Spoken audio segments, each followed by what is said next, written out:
All right, welcome everyone. Thank you so much for joining us on Zoom. I hope that everyone is surviving the umpteenth blizzard of the year. This forum came about because members of our forums team were trying to think about, as we saw what seemed to be rising instances of public anti-Semitism in the news, we wanted to think about ways that we could talk to our neighbors about what we could do to help in the community. And so we've invited my dear friend and colleague, Elyse Vosen, as well as Danny Frank and Debbie Friedman from Temple Israel to talk to us a little bit about their perspectives on anti-Semitism. Thanks so much, Ashley. So the three of us decided that we wanted to start by maybe sharing just a couple of personal stories of our own, just to kind of start off by sharing about our own experiences a little bit. And I just wanted to kind of underscore the idea that although all of us happen to be three members of our Tikkun Olam, or Social Action Committee at Temple Israel, we're each speaking from our own perspectives, not speaking on behalf of our synagogue as a whole. So I think I would just start off by sharing that I am a third generation immigrant on my mother's side. And so both of my grandparents came to the United States, one from Lithuania and the other from Hungary. And they both settled here in the Twin Ports, actually, my grandparents. And my grandfather lived in the hillside in the 1910s, 20s, and 30s, back when it was still like partially rural. And his grandfather drove a cart, collecting kind of scrap metal and things like that. And he was on his way to school, he was frequently ridiculed and called Jewish slurs, and ended up actually taking up boxing in order to defend himself. And he was a featherweight boxer who, when I came to Temple Israel, there were some old guys in our congregation who actually had seen him box, and it was really special to know about that history. My mother was of a generation where she really worked hard to assimilate and blend in as much as possible. And I never heard stories from her about anti-Semitism she experienced, although I know she likely did. It was kind of a stiff upper lip kind of generation. And I would say that for me, I had a rude awakening when I was 6 years old on the playground. I was in first grade, and I had some kids come up to me. We had church school on Wednesdays on the Iron Range, where every kid in the school got on a bus and went to their church on Wednesday mornings. And I was the only kid who was left behind in my classroom. So people started asking me questions about what church I went to. And when I said I didn't go to a church, they asked me if I believed in Jesus, and, were very concerned and upset and concerned that I was going to hell. And then one of them said, my grandmother says that Jews have horns. Do you have horns? So there was a lot of that. And when you're 6, it's really challenging trying to figure out how to explain your tradition and your culture to other people. So yeah, I just found that disconcerting. And I guess just to kind of one more thought that I was sharing with Danny and Debbie is I later learned I've done work in the Anishinaabe community, and I learned when I was growing up, or when I was working on this, that my grandfather had actually taught kids in Hibbing at Golden Gloves, Anishinaabe boys, boxing. And so I thought it was kind of a powerful thing that he used his skills to help them defend themselves and increase their feeling of strength and confidence also. So those are just my quick thoughts. So I'll hand it off to Debbie or Danny, whoever would like to go next. Okay. Yeah, I really appreciate that the UU churches asked us to talk about this, and I feel like it's really great to be welcomed like that. And yeah, like Elyse said, I think it's great that all three of us are kind of from different parts of the country, and we can talk about our own different perspectives. I've lived in Duluth for 23 years, but I'm originally from Massachusetts, and all of my great grandparents immigrated from Eastern Europe. One of my grandfathers was also not born in the US. Um, and they all settled in Boston in immigrant neighborhoods. And then as they got established, they moved to up the, a little bit out of the city into north of Boston. And that's where I grew up. The town I grew up in was kind of segregated. It was all the Jewish people lived on one side of the town called Clifton. And when I was 3, we moved to the other side of town that was called Old Town. And I pretty much was the only Jewish kid I knew in my school until I was in junior high, when we were all in one school in the town, besides my sister. And then right after when I was 13, we moved to another town, and there weren't very many Jewish kids in that town either. I was one of the only, like, a handful of Jewish kids in my school.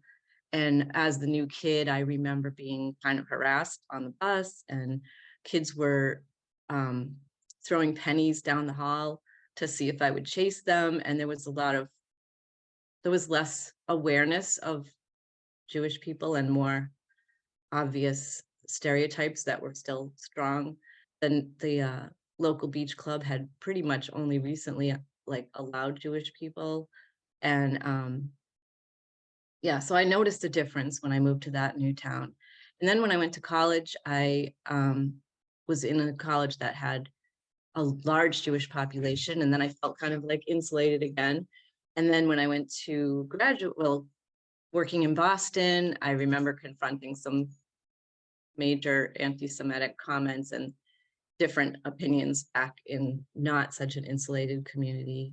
Among my colleagues, there were some very uncomfortable moments. And then I went to graduate school in Michigan, and I remember a friend of mine from Detroit saying that she thought all Jews were rich. And I tried to explain that it was a stereotype, and I couldn't convince her otherwise.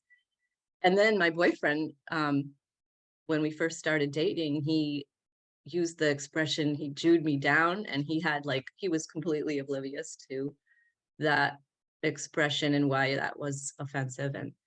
And so I just remember some of those are some of the experiences I remember. And I guess I mostly felt like they were stereotypes that just have long lasting staying power, and people just aren't aware. And it's just mostly about awareness. And I never really felt afraid. I think that the experiences in middle school were kind of like more upsetting as kind of being bullied, but I never really felt afraid. And until more recently. And I feel like that has changed because of the internet and the political climate that is really inflaming anti-Semitism, along with a lot of other dangerous forms of discrimination. And so I appreciate that we're having this conversation. Danny? Yeah. Hi folks, Danny Frank, he, him pronouns. I've been in Duluth about 15 years, grew up in East Lansing, Michigan. And, I have not really experienced direct kind of interpersonal, anti-Semitism, people bullying or going after me, or, I've certainly heard lots of slurs and things that, people saying, somebody said to me, last winter when I was selling something on Craigslist, I don't mean to Jew you down or anything, but, as he's trying to bargain with me. So there's been some of that, but the whole backdrop of my life and really the reason for my existence, it has to do with anti-Semitism. 3 of my 4 grandparents immigrated, 2 from Germany, 1 from Russia. So that's how my family ended up in the States and how my parents ultimately met each other. My grandparents on my father's side, both from Germany. My grandfather's brother was actually very involved in the anti-fascist movement early as the Nazis were coming to power. And he was one of the earliest recorded political murders. He was hanged, and it was made to look like a suicide, but he was arrested and beaten and hanged by SS guards. And, it's been very interesting for me to sort of study that history, and particularly growing up in a generation where we had, direct family members, grandparents, and some of my older friends, their parents, aunts and uncles who had escaped the Nazis.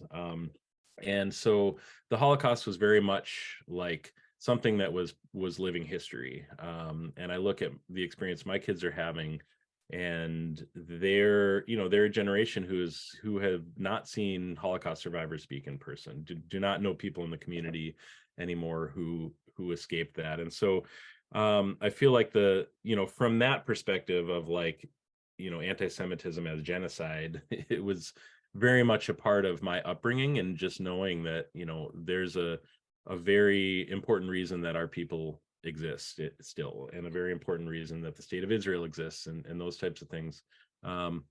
Is my camera glitching for folks? Okay, somebody it's glitching on my screen.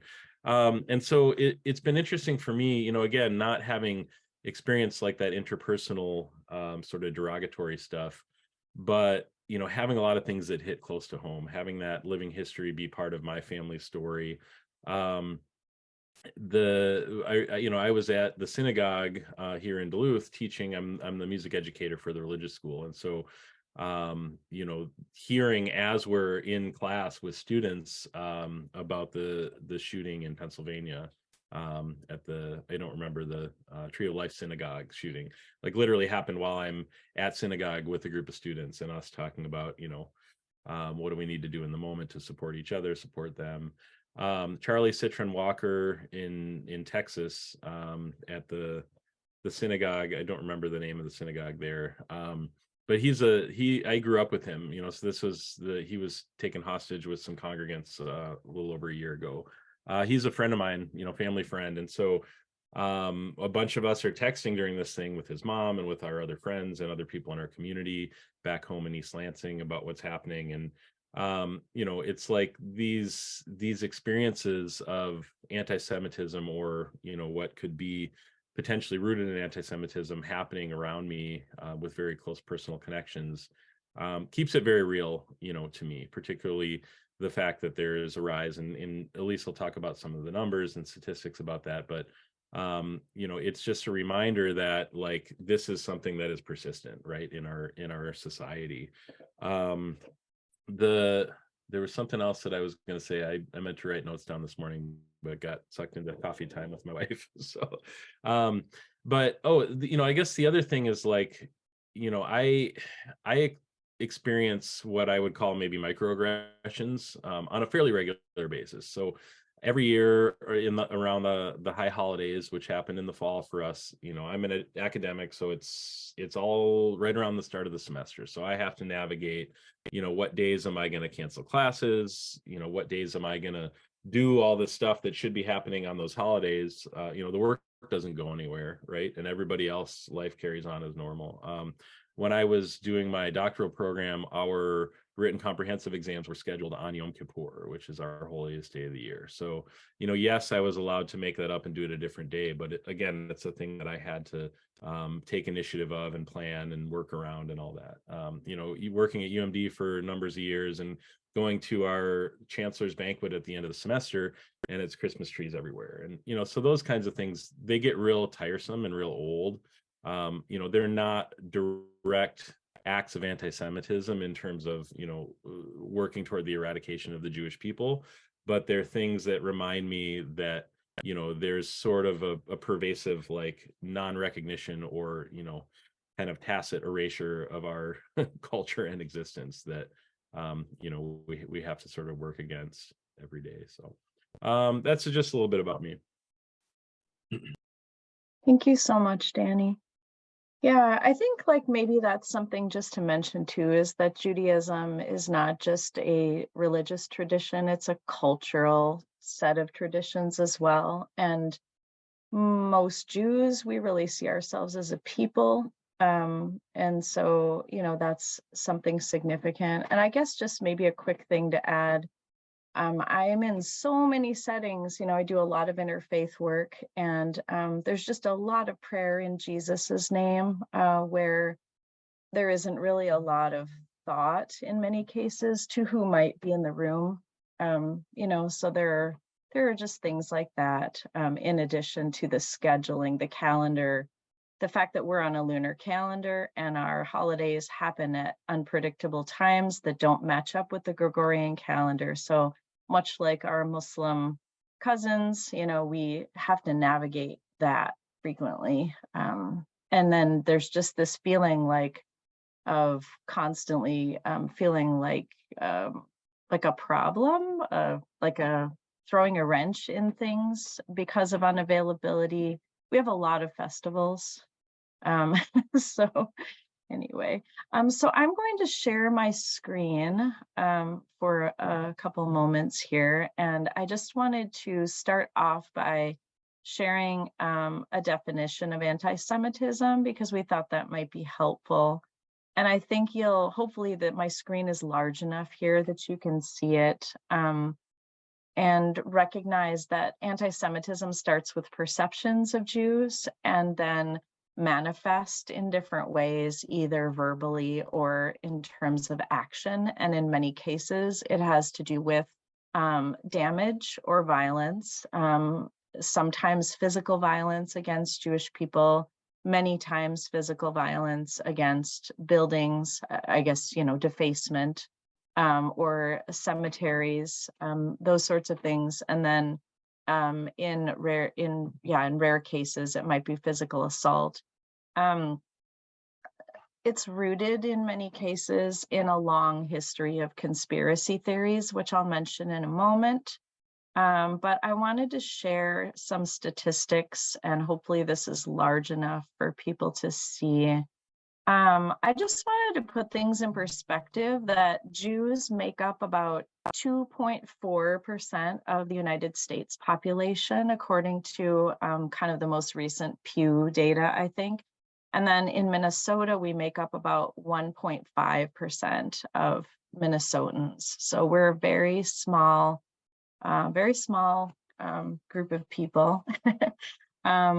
But you'll see in the orange on the left map, this is from 2020, this is from the Anti-Defamation League. These are the states that have experienced the largest amounts of anti-Semitic incidents. And those could be harassment, defacement, or vandalism or assault. And then the next the next largest incidence is the dark blue. So it's kind of interesting to note that, while we aren't in Minnesota among the highest numbers of incidents, we're in the next tier. And then on the right, you'll see kind of the trends when it comes to anti-Semitic incidents, traced back for about 10 years.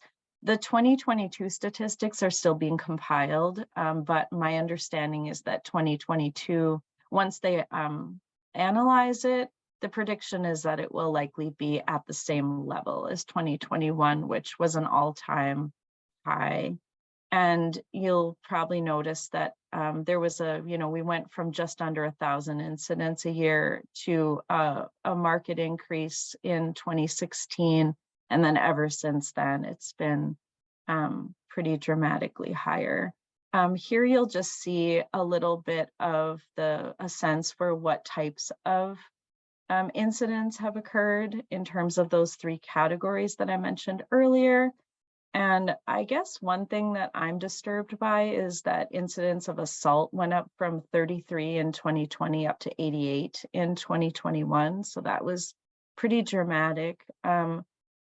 We live with this idea of property damage, swastikas, and those sorts of things ending up everywhere. I teach at the College of St. Scholastica, and we've had several incidents of swastikas. Sometimes they've turned out to be gang symbols, which is equally disturbing.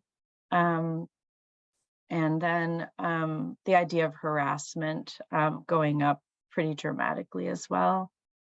Just one thing I want to mention, and then I'm going to turn it over to Debbie to talk about kind of the recent rise of white supremacy, but I wanted to just mention something. I really only learned about the protocols of the Elders of Zion maybe about 5 years ago when I had a student doing a capstone research project on the rise of white supremacy. And so it was fascinating and disturbing to me to learn about it.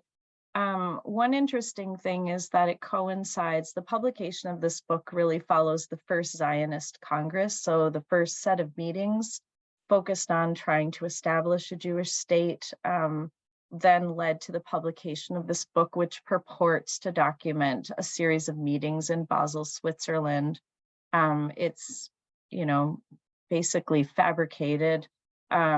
And apparently the story was that a group of Jews and Freemasons were plotting to disrupt Christian civilization and take over the world, first through means of liberalism and socialism. And then if that didn't work, the idea was that they were going to be attacking various European capitals. So anyway, I'm going to stop sharing my screen for now, and I'll bring it up again, perhaps when Danny shares some things later, but I want to turn it over to Debbie now.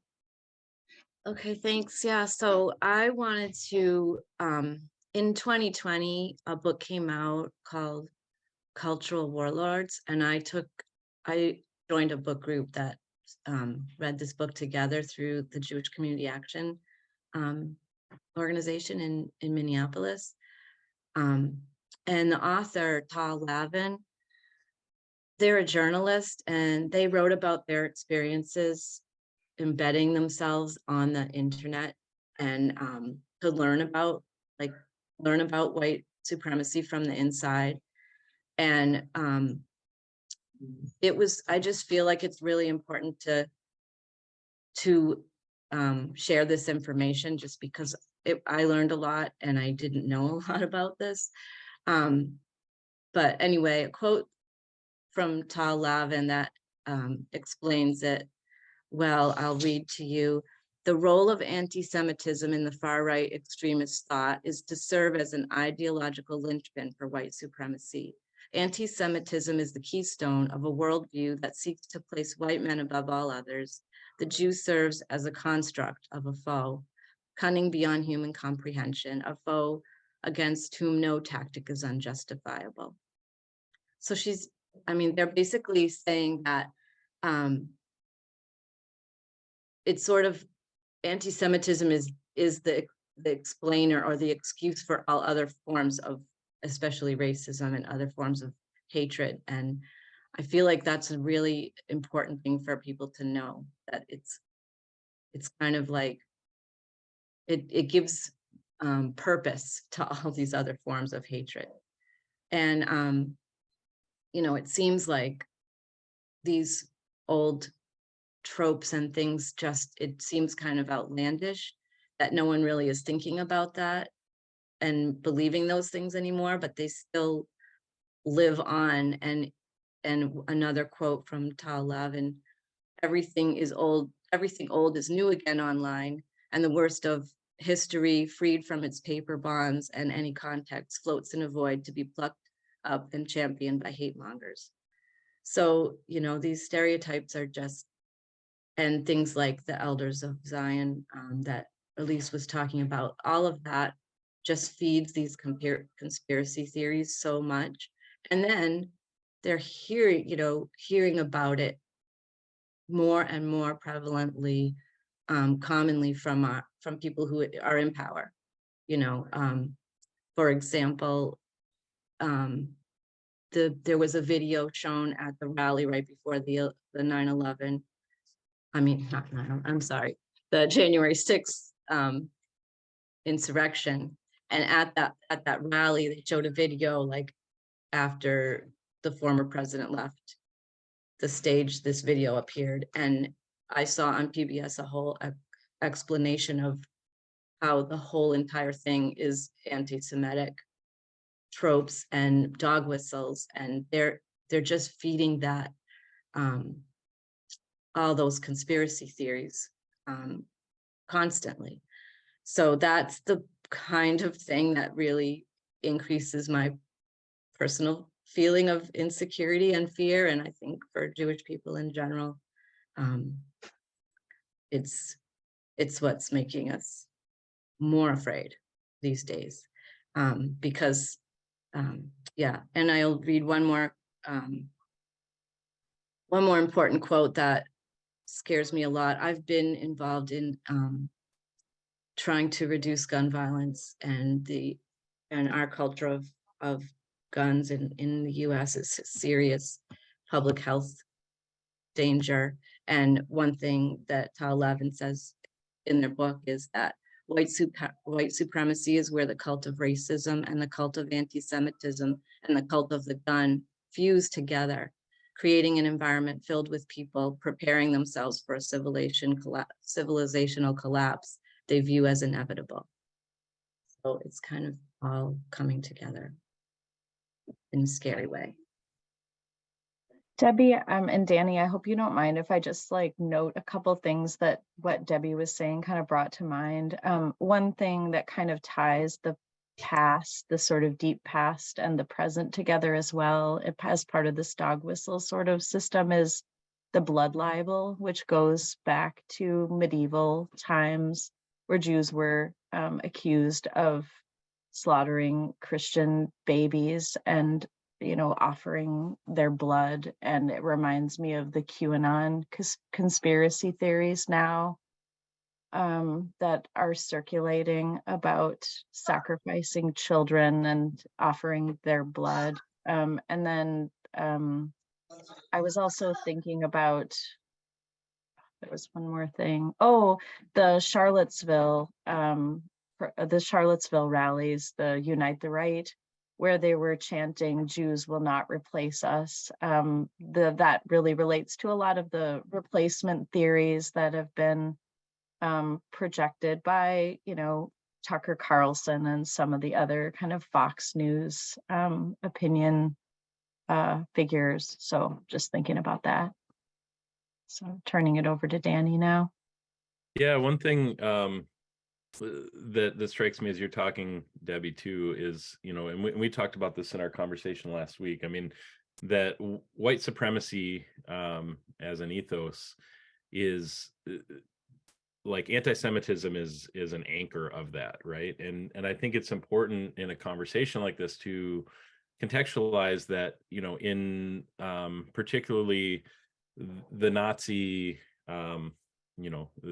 sort of way that Jews were framed was as a race of people, right? And there was similar kind of eugenic science as there was in, talking about Native Americans and talking about Black folks, and this kind of fake science around, whether it's like the size of our heads or the size of our noses and all these things. And so, when we talk about anti-Semitism, I think it's important to, and you mentioned this earlier, Elyse, as well, that it's not just about the eradication of a religion, right? It's about talking about the Jewish people as a race of humans.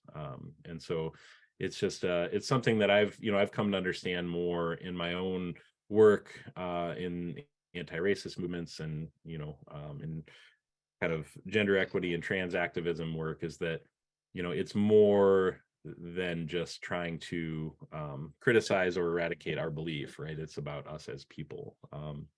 So I just wanted to kind of emphasize that point. I wanted to talk a little bit about another piece of this that's very important to me whenever we're talking about anti-Semitism, is that anti-Semitism exists in a whole other web of types of oppression, right? And so I am a cisgender, white, straight, able-bodied male who's to my detriment highly educated, and all of these privileged identities that I hold, and I'm also Jewish. And so sometimes I get into conversations with family or with friends or other congregants, and there seems to me to be this sense among some folks that like we need to move anti-Semitism to the top of all of these things that we talk about when we talk about oppression. But we also need to recognize that all of these other forms of oppression exist. And so myself, I have a lot of privileged identities to be helping to elevate voices of historically marginalized and oppressed folks, and that it's not a competition to see who is the most oppressed. But I do get frustrated sometimes in our community when conversations about anti-Semitism leave out the realities of there's also a rise in racist hate violence. There's also, clearly a lot of legislation that's being passed in states across the country to try to eradicate trans identities and, things like that. And so it's just important to contextualize this for me as a social justice activist, that it exists in this web of all kinds of oppression, and that it is okay to at once be protective of ourselves and educate other people about anti-Semitism, and to continue doing that work to support and uplift others. So with that being said, and again, I'm going to give the disclaimer that this is me speaking from my perspective and not on behalf of Temple Israel. I'd be remiss to have a conversation about anti-Semitism and not talk about what's going on in Israel right now. And I think it's important to recognize that the existence of a Jewish state in Israel is something that it's sort of fraught for me, but I think that it stemmed out of a millennials worth of stories about the Jewish people trying to be eradicated, right? And us having a homeland is very important. And I do believe that, to a certain degree, we need to have, that safety in that place, and have a Jewish homeland. So I'm not at all trying to suggest that we need to give that up, but we also need to recognize, when we talk about oppression in any situation, I always teach students when we're talking about this that here, I'll put it in the chat, but that equation that we talk about, prejudice plus power equals oppression, right? So prejudice and discrimination can go both ways, but when it becomes oppression is when there's a group that holds power. And the reality is that in Israel right now, there is, the Jewish people hold power in parliament, Jewish people hold power, in that region, specifically in the state of Israel. And the things that are happening right now are very concerning to me.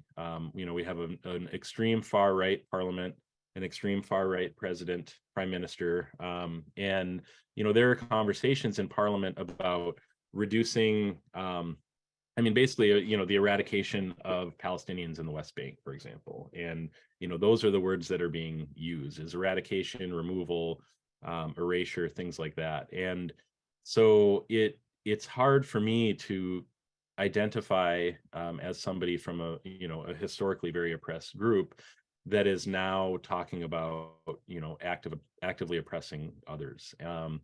And there are also some other concerning things. Our friend who was not able to be here today, Mike Grossman, talked about the fact that they're in the executive branch, they're trying to reduce the parliamentary powers and basically take away some of those checks and balances so that they can make more unilateral decisions about how, Palestinian policy and things like that. And so, I just think that it's important to recognize that it's a very, very complicated issue for us as Jewish people, for a lot of us. And to take that sort of straight line Zionist approach that at all costs we need to have a Jewish homeland is tricky for somebody like me who also tries to recognize the dynamics of oppression, in different directions. So I don't know if either of the two of you want to comment on that, but it's like I say, it's a very complicated issue, and I think that in any conversation about anti-Semitism, I always, in any conversation about Israel, to be quite honest, with friends and colleagues in the Jewish community, I always try to encourage people to zoom out a little bit and recognize that in a lot of ways we are the oppressor in the state of Israel right now, and we need to really be looking at ways that we can maintain our homeland and maintain a Jewish state and some, sovereignty and autonomy, and also not be actively, trying to eradicate other people from that land. So if anybody has the magic answer, feel free to write whitehouse.gov or whatever and let them know. But yeah, I wish that were the case too. I guess I would just add that I have family in Israel. I have my uncle and aunt went in 1976 and lived there for 25 years. And I have two cousins who still live in Israel. And they're all very deeply, deeply disturbed about the direction that the leadership has taken. My cousin was planning a visit to the United States this fall and delayed her visit just so she could stay back and vote to try to keep the current regime out of power. It's just a very conflictual experience, and it's very disturbing. And I guess just the last thing to note is that, unfortunately, the ADL and other organizations have recognized that whenever there is strife in Israel and whenever there are conflicts, that anti-Semitic incidents go up, not only there, but in the United States. And so there is sort of this perception that, that goes back to one of the stereotypes and conspiracy theories of Jews, that we somehow have more loyalty to Israel than the United States. And again, just underscoring that idea that Danny brought out, that it's such a painful, conflictual issue, I think, for so many Jewish individuals and communities. And we're wrestling with it really mightily, I'd say, in progressive Jewish circles. So. Yeah, and I think the other part that that Mike talked about that we wanted to mention too, is that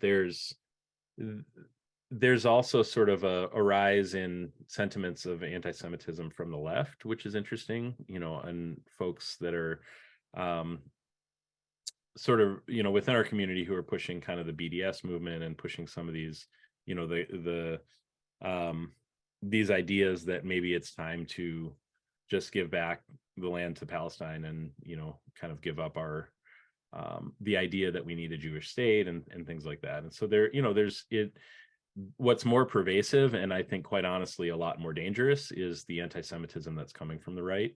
But it is also important to recognize that's happening, not to put it in the same bucket as some of those other things, but there is a growing sentiment also on the left that is anti-Semitic at its core. So but I guess with that, the caveat that Mike said he would emphasize were he here today is that we can't conflate the two and get into that, well, it's coming from all sides, right? Because it's very different.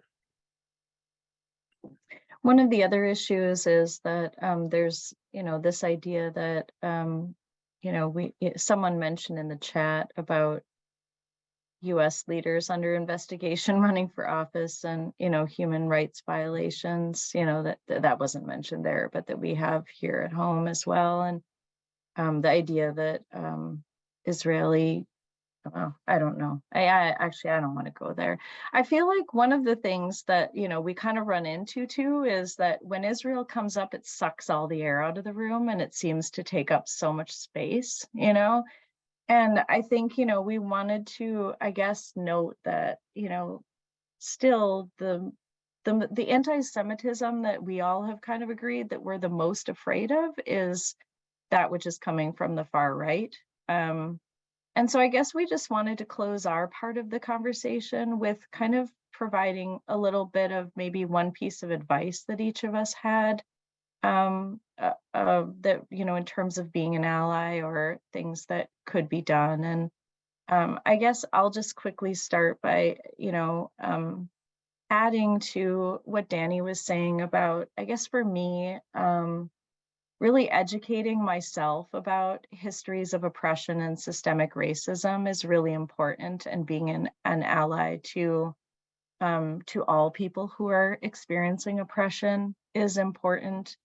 And I would say that by the same sort of, spirit, learning more about Judaism would be something that I would really advocate, because I think a lot of people in dominant culture, especially in Christian communities, don't tend to always know very much about Judaism and maybe see it as another branch of Christianity. So just recognizing the very deep, unique differences in Judaism in terms of our languages, Yiddish and Hebrew being a very deep part of our worldview and perception, cultural practices, sense of humor, deep oral histories, celebrations, and I guess like coming to Jewish events. I would really encourage anyone to visit the synagogue at Temple Israel, come to services on a Friday night. for Saturday morning, and we could share information about when those services are.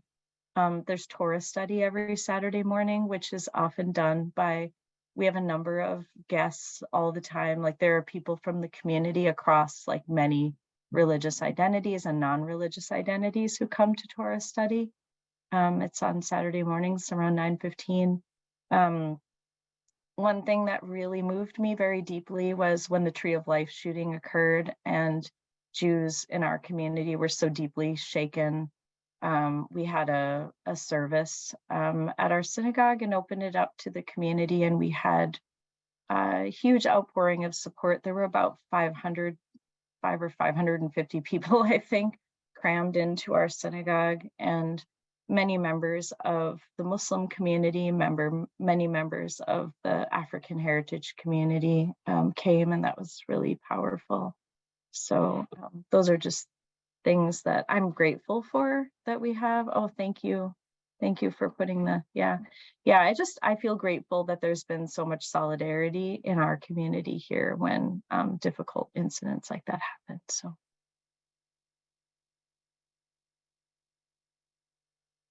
I'll let you finish, Debbie, because you're probably more eloquent than me. Leave on a so I guess I have a couple pieces of advice, and I think it all centers around awareness.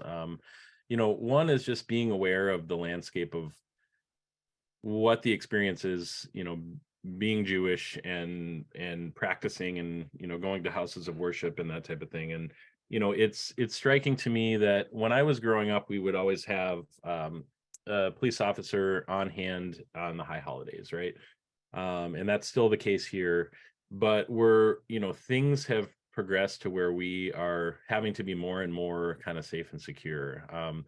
Temple doors are locked, other than like the small window right before services start, and before religious school starts. And otherwise we're calling somebody in the kitchen and they're coming in and letting us in. When I went back to visit recently in East Lansing, again, where I grew up, the synagogue I grew up in, where Charlie Citron Walker's mom is still a member and a close friend of ours. And I just dropped in to services because I happened to be in town on a Friday night, and I had to buzz in and identify myself. Why are you here? Who are you? And somebody come and let you in.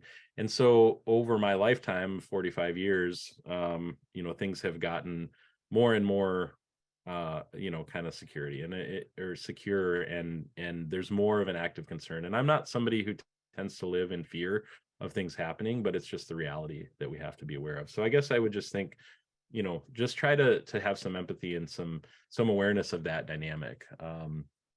The other thing is just being more aware of like what is happening with the calendar, for example, being aware of like, when are you scheduling and planning things?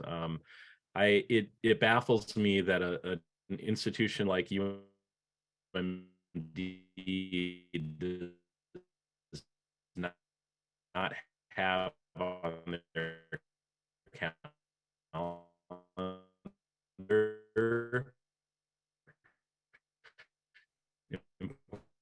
important,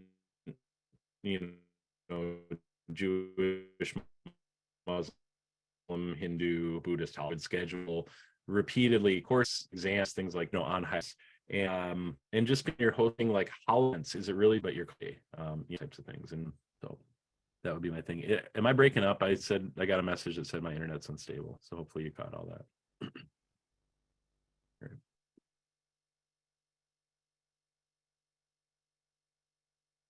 Debbie, could you ahead, make Debbie. out most of what Danny said? Would you be able to repeat anything? I think I got what he was saying, is just that at UMD, it's surprising that at UMD they don't have awareness of major holidays and important dates on the calendar for Muslim traditions and Jewish traditions. And I think that's what he was getting at. But yeah, it was kind of a blurry sound effect going for a little bit there. Yeah, I think that I'm definitely not more eloquent than Danny or Elyse, and I agree with everything that they said as far as suggestions. And I mean, just having this, asking us to do this is really a good feeling. for me that someone thought of it, and that so many people are interested and wanting to be allies. And yeah, I think it is much a lot about awareness and learning and being aware of being able to recognize like some of the things I was talking about with recognizing when things are dog whistles and how those kinds of things are on the rise, and being able to identify that when it's happening, when it, those things are being said by people in power or on the news or things like that, being able to recognize that the danger, how dangerous that could be. Yeah, that's Thank you so thank much. Thank you. Thanks so much, Ashley. Appreciate it. thank you. Thank you again.